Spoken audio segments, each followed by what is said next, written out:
Alors, les systèmes politiques maghrébins, pendant quelque temps,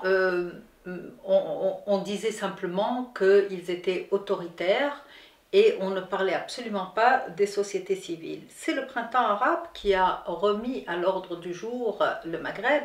et les systèmes politiques maghrébins. Il y a une attention beaucoup plus importante aujourd'hui sur les systèmes politiques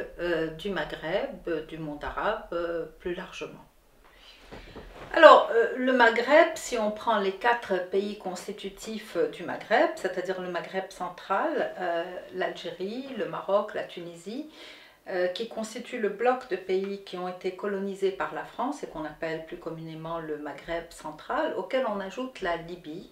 ont été donc indépendants, ont connu leur indépendance dans les années 50, un peu plus tôt pour la Libye, qui a un système un peu particulier, et 56 pour la Tunisie et le Maroc, et 62 pour l'Algérie au terme d'une guerre très meurtrière. À partir de là, on va voir s'installer des régimes politiques assez différents, donc qui se disent socialistes pour la Tunisie et l'Algérie, avec un socialisme très différent, qui va se tourner vers l'Occident pour la Tunisie de Bourguiba, et vers le bloc soviétique et l'URSS pour l'Algérie. Le Maroc a un système un peu particulier, puisque c'est une monarchie qui date du XVIIe siècle, avec une dynastie, à sa tête la dynastie alaouite, et qui a un système aussi particulier d'une monarchie, avec un système de gouvernement quelque peu opaque, qu'on appelle en France le Marzen, parce qu'on n'arrive pas à définir exactement les contours de cette politique, mais de manière générale, je crois que tout le monde s'accorde à dire que le roi a la totalité du pouvoir entre ses mains. Ces régimes vont évoluer avec 2 partis uniques pour l'Algérie et la Tunisie, et dans les années 80, de timides ouvertures, une tentative de mettre en place un pluralisme pour l'Algérie, pour la Tunisie, pardon, pour l'Algérie ça se fera beaucoup plus tard, avec des réformes qu'on essaye de mettre en place, mais globalement c'est l'armée qui détient le pouvoir en Algérie, avec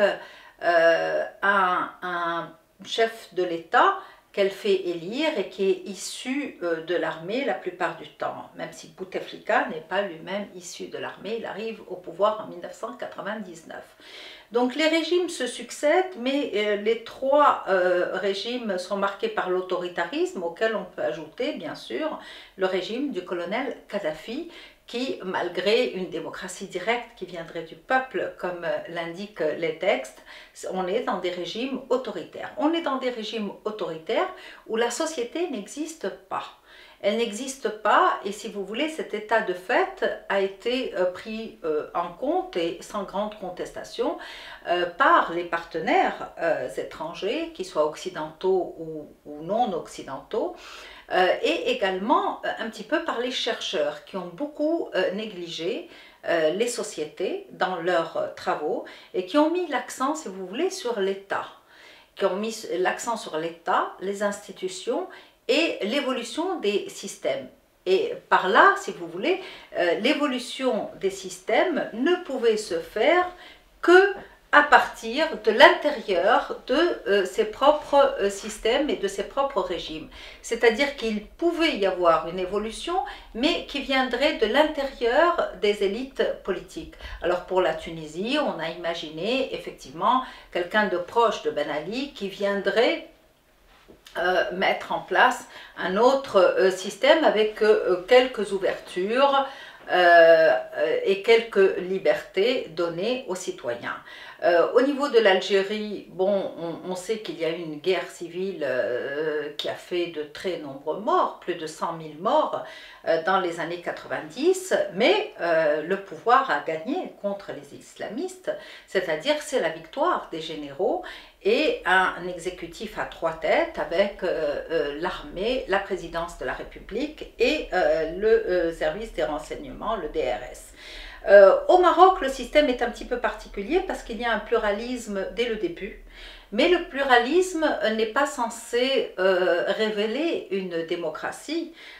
contrairement à ce qui se dit très souvent. Le pluralisme a été mis en place parce qu'il y avait un parti dominant qui concurrençait la monarchie, le parti de l'Istiqlal, avec à sa tête Ali al-Fassi, qui est à la fois un alim et un savant, un homme autoritaire très reconnu dans son autorité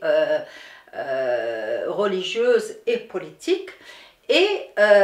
si vous voulez, doublé d'un homme politique. Donc ce parti avait quelque peu concurrencé la monarchie, et pour le réduire à son rôle de parti politique, la monarchie a mis en place un pluripartisme dès le début, dès le lendemain de l'indépendance. Mais en 1965,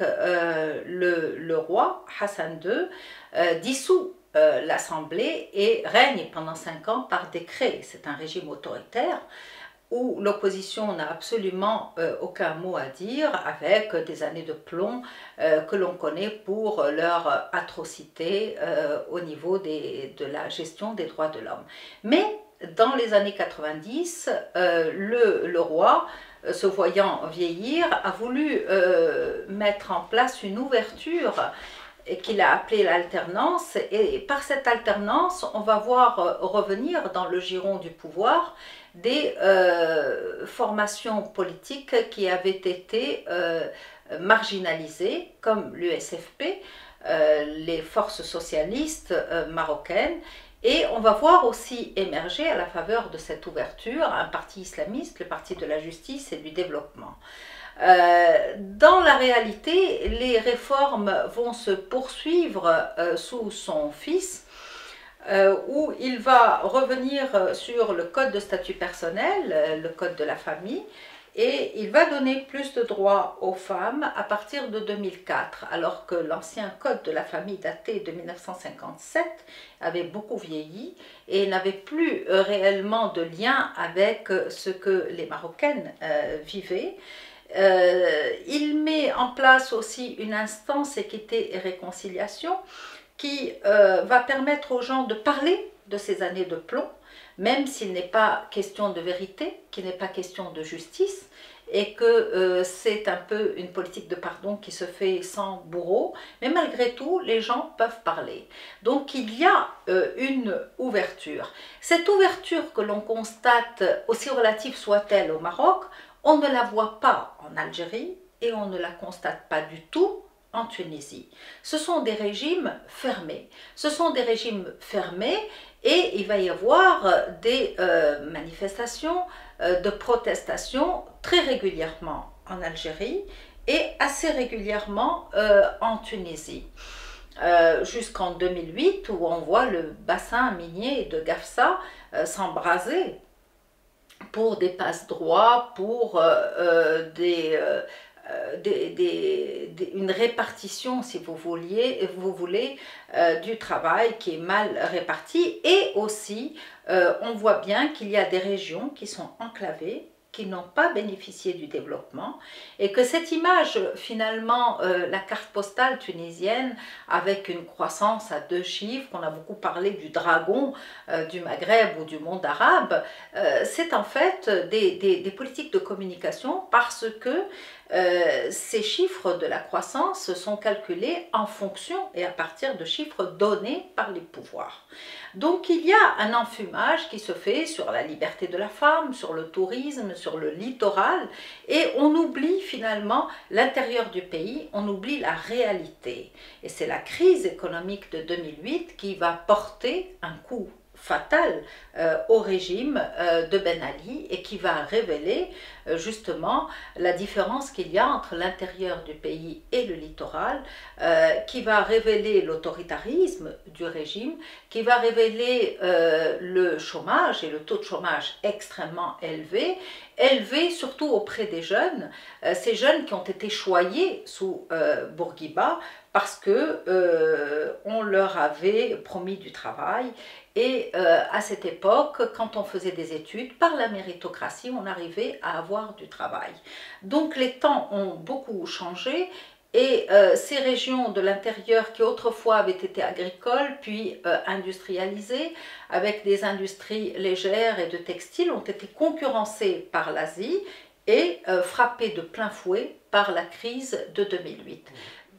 Alors, de ces régimes politiques, en 2011, il ne va plus être question d'ouverture, de réforme à partir des systèmes. Il va être question de grands changements, de changements radicaux qui tournent le dos au passé et qui va justement mettre en accusation également ces puissances occidentales qui avaient été des partenaires parfaits de ces régimes, qui leur avaient porté main forte et qui avaient effectivement tressé des lauriers à ces régimes parce qu'ils étaient en capacité de garder les immigrés potentiels et parce qu'ils avaient de très bons liens avec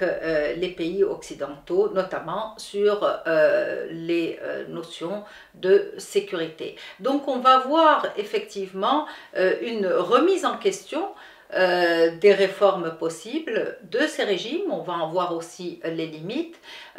Tout cela va culpabiliser les pays occidentaux essentiellement et on va voir naître de nouveaux schémas et de nouveaux liens entre les pouvoirs en place et les sociétés.